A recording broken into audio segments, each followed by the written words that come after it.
cycle is also known as a TCA cycle. TCA म्हणजे काय? Try carboxylic acid cycle.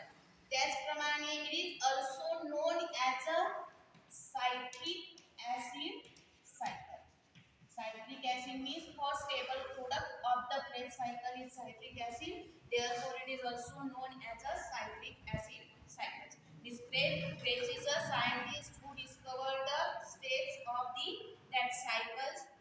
Therefore, it is also known as a Krebs cycles. त्या क्रेब्सच्या नावावरून किंवा त्या सायंटिस्टच्या नावावरून त्याला क्रेब्स सायकल असं सुद्धा म्हटलं जातं. त्याच्यामध्ये ट्रायकार्बोक्सिलिक ऍसिड तयार होतात म्हणून त्याला ट्रायकार्बोक्सिलिक ऍसिड सायकल असं सुद्धा म्हटलं जातं. किंवा पहिला स्टेबल प्रोडक्ट याच्यामध्ये सायट्रिक ऍसिड असतो म्हणून याला सायट्रिक ऍसिड सायकल असं सुद्धा म्हटलं जातं. मग ही जी क्रेब्स सायकल असेल it is a common pathway for the oxidation of the fat, protein or carbohydrate. हा जो पाथवे फॅट सबस्ट्रेट म्हणून फॅट असेल किंवा प्रोटीन असेल किंवा कार्बोहायड्रेट असेल कोणताही सबस्ट्रेट असला तरी पण क्रेब्स सायकल ही त्याच्यासाठी कॉमनली प्रेझेंट आहे ऑक्सिडेशन होण्यासाठी या सगळ्यांचं.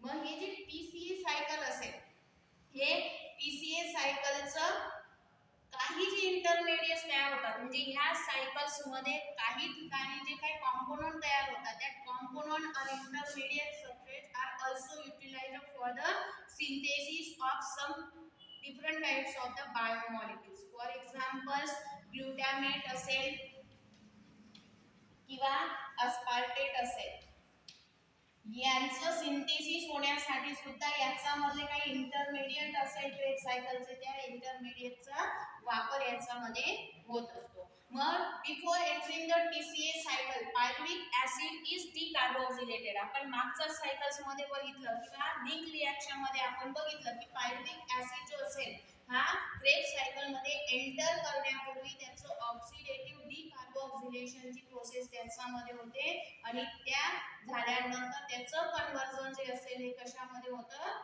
तर ऍसिटिक कोएन्झाइम मध्ये होतं. आणि हे होत असताना त्याच्यामधून काय काय बाहेर पडतं किंवा काय काय प्रोड्यूस होतं तर याच्यामध्ये प्रोटॉन असेल प्रोटॉन तयार होतात इलेक्ट्रॉन तयार होतात आणि त्याचप्रमाणे कार्बन डायऑक्साइड त्याच्यामधून बाहेर पडतो म्हणजे हे जे असेल त्याच्यामध्ये प्रोड्यूस होतात.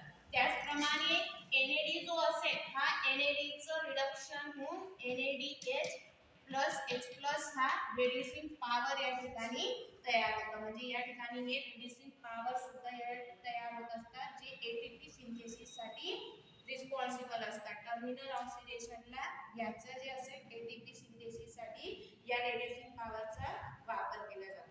आता त्याचप्रमाणे बीटा फॅटी ऍसिड जे असेल बीटा ऑक्सिडेशनचं फॅटी ऍसिड नंतर सुद्धा ऍसिटिक कोएन्झाइम हे तयार होतं आणि ऑक्झॅलो ऍसिडिक ऍसिड सुद्धा तयार होतं सायट्रिक ऍसिड तयार करण्यासाठी. आपल्याला आता काय बघायचं आहे तर याच्यामध्ये ऍसिटिक कोएन्झाइम A जो असेल हा क्रेब्स सायकल मध्ये कसा एंटर करतो किंवा कशा पद्धतीने ही सायकल ऑपरेट होते.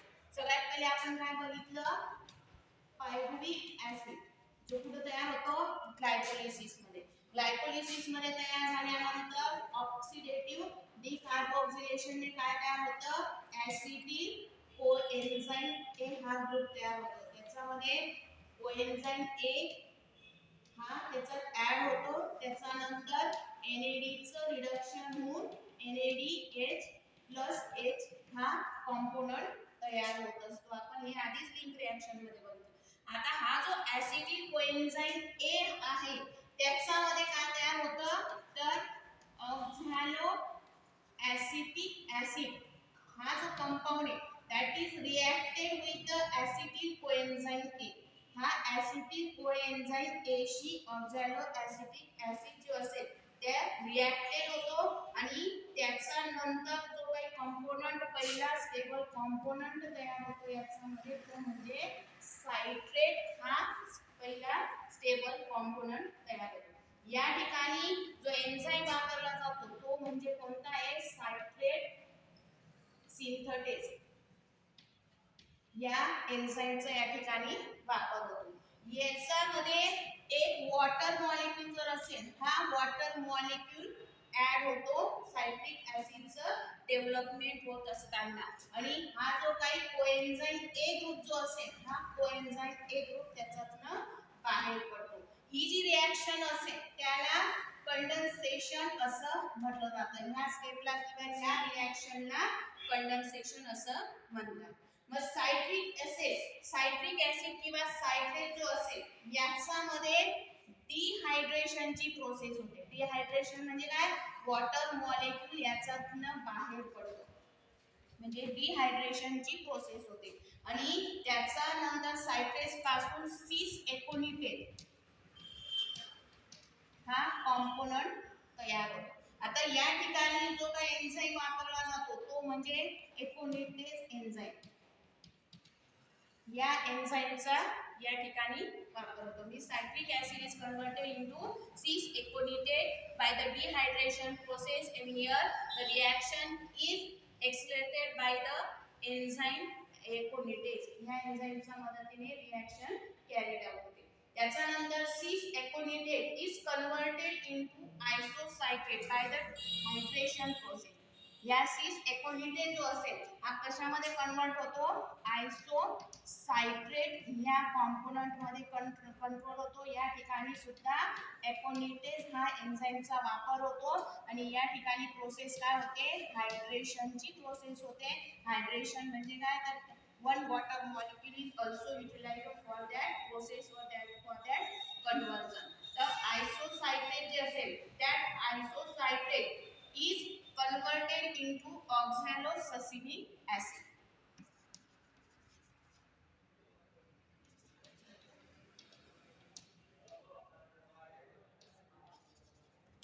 हा जो आयसोसायट्रेट असेल it is converted into oxalosuccinic acid by the enzyme isocytrate dehydrogenase.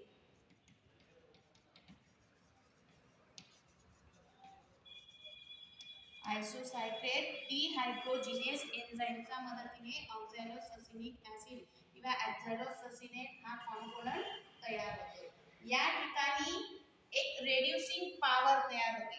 म्हणजेच काय, तर NADH+H हा कॉम्पोनंट हा रेड्युसिंग सबस्टन्स या ठिकाणी तयार होतो.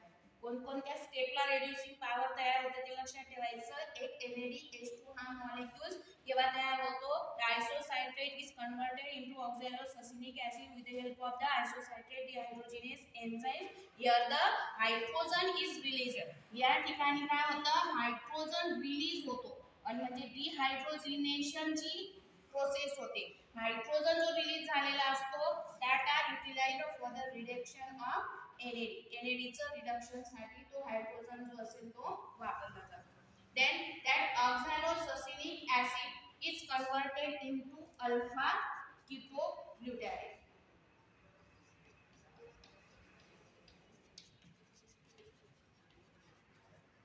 Oxalosuccinic acid is converted into alpha ketoglutarate. Here the decarboxylation process is occurred, means one CO2 molecule is released from that group and the reaction is catalyzed by the isocytrate dehydrogenase enzyme.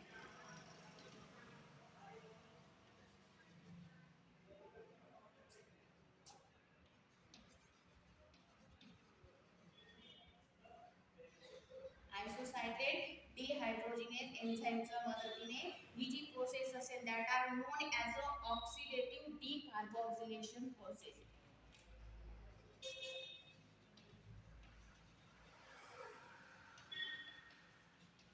या प्रोसेसला oxidative decarboxylation process असं म्हटलं जातं. Then alpha ketoglutarate, that compound is converted into succinate coenzyme A, that are converted into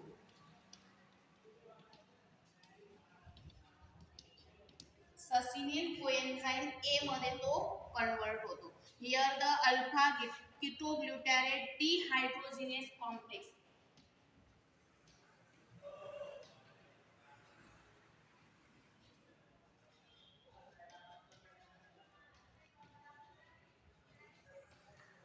हा enzymes या ठिकाणी वापरले वापरला जातो किंवा या एन्झाईमच्या मदतीने अल्फा कीटोग्लुटारेट हे सिसिलिक कोएन्झाईम ए मध्ये कन्वर्ट होतो. या ठिकाणी कोएन्झाईम ए हा ग्रुप हा कॉम्पोनंट या मध्ये वापरला जातो.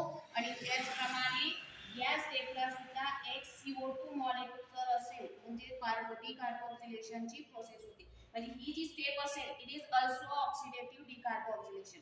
ही स्टेप सुद्धा कशाची आहे तर कार्बोक्सिलेशन म्हणजे याच्यातनं CO2 बाहेर पडतो म्हणजे ही कोणती आहे डिकार्बोक्सिलेशनची प्रोसेस. ऑक्सिडेटिव्ह डिकार्बोक्सिलेशनची प्रोसेस असं म्हटलं जातं. या ठिकाणी जेव्हा अल्फा कीटोग्लुटारेट पासून ससिनिल कोएन्झाइम ए हा ग्रुप जेव्हा तयार होतो त्यावेळेस अजून डिहायड्रोजिनेशनची प्रोसेस होते. म्हणजेच काय आहे तर जो हायड्रोजन या ठिकाणी बाहेर पडतो तो हायड्रोजन कशासाठी वापरला जातो NADचं रिडक्शन होण्यासाठी वापरला जातो. म्हणजे हा जो असेल हा दुसरा NADH हा रेड्युसिंग पॉवर या ठिकाणी तयार होते या स्टेपला. त्याच्यानंतर ससिनिल कोएन्झाइम ए इज कन्वर्टेड इनटू ससिनिक ऍसिड और ससिनिक. हा जो असेल ससिनिल कोएन्झाइम ए मधून हा जो कोएन्झाइम ए ग्रुप असेल हा कोएन्झाइम ए ग्रुप याच्यातून रिलीज होतो आणि ससिनिल कोएन्झाइम ए सिंथेटिक कोएन्झाइम असेल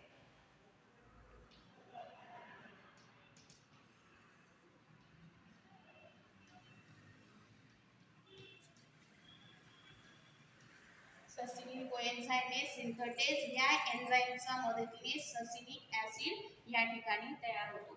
या स्टेपला एक ATP मॉलिक्यूल तयार होतो.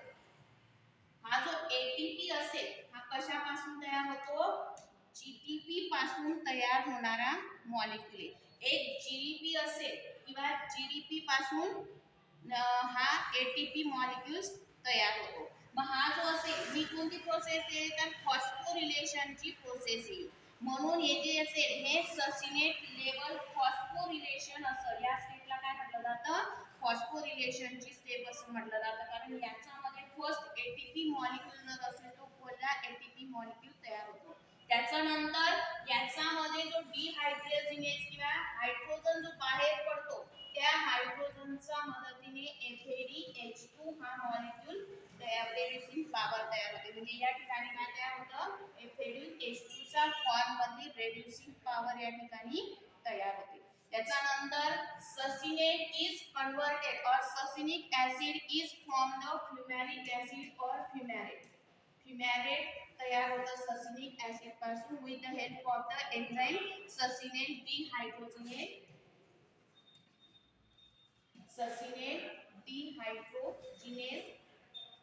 एन्झाईमच्या मदतीने फ्युमॅरिक ऍसिड किंवा फ्युमॅरेट तयार होतो. या रिएक्शनला डिहायड्रोजिनेशन असं म्हटलं जातं आणि याच्यातला हायड्रोजन बाहेर पडतो म्हणून याला डिहायड्रोजिनेशन रिएक्शन असं सुद्धा म्हटलं जातं. Then fumarate is converted into malate. Fumarate हा मॅलेट मध्ये कन्वर्टेड होतो with the help of the enzyme fumarase एन्झाईमच्या मदतीने. and here a water molecule is also utilized. That step or that process is known as a hydration. Water molecule या ठिकाणी utilise होतोय म्हणून या प्रोसेसला किंवा या रिएक्शनला हायड्रेशन असं म्हटलं जातं. म्हणजे फ्युमॅरेट जे असेल ह्या मॅलिक ऍसिड किंवा मॅलेट मध्ये कन्वर्ट होतो. That malic acid is form the oxaloacetic acid with the help of the malate dehydrogenase enzyme.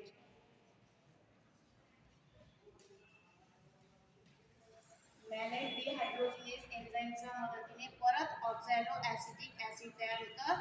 या स्टेपला डिहायड्रोजिनेशन रिएक्शन म्हणतात किंवा डिहायड्रोजिनेशन प्रोसेस असं म्हटलं जातं. That oxaloacetic acid are also involve in the another citric acid formation. त्याच्यानंतर हा परत ऍसिटिक कोएन्झाइम एशी कंबाईन होऊन सायट्रिक ऍसिड तयार होतं. म्हणजे ही सायकल परत ऑपरेट करण्यासाठी हा बाय प्रोडक्ट तयार होतो. तर ही जी सायकल असेल या सायकलला क्रेब्स सायकल असं म्हणतात. ज्याच्यामध्ये किती ठिकाणी तर 3 ठिकाणी ऑक्झॅलो ऍसिटिक ऍसिड जे तयार होतं ते ऑक्झॅलो ऍसिटिक ऍसिड मधून जे हायड्रोजन बाहेर पडतो तो सुद्धा NADH2 तयार करण्यासाठी किंवा ह्या रेड्युसिंग पॉवर तयार करण्यासाठी वापरला जातो. म्हणजे या ठिकाणी किती NADH2 तयार होत आहे? 3 आणि एक FADH2 आणि एक ATP. अशा प्रकारचं एनर्जीचं डेव्हलपमेंट ह्या क्रेब्स सायकल मध्ये होत